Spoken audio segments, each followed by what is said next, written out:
ময়মনসিংহের ধোবাউড়া হয়ে অবৈধভাবে ভারতে যাওয়ার পথে সাংবাদিক মোজাম্মেল বাবু, শ্যামল দত্ত সহ 4 জনকে আটক করে পুলিশের সোপর্দ করেছে স্থানীয় জনতা।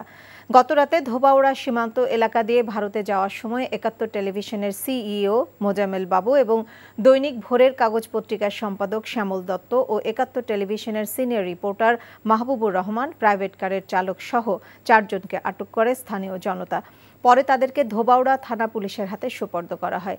আটককৃত 4 জন বর্তমানে পুলিশ হেফাজতে রয়েছে। গাড়িটি জব্দ করা হয়। তাদেরকে গ্রেপ্তার দেখানো হবে কি না বা কোন মামলায় গ্রেপ্তার করা হবে সে বিষয়ে এখনো কিছু জানানো যায়নি। পুলিশের পক্ষ থেকে এ বিষয়ে আনুষ্ঠানিক ব্রিফিং করার কথা রয়েছে।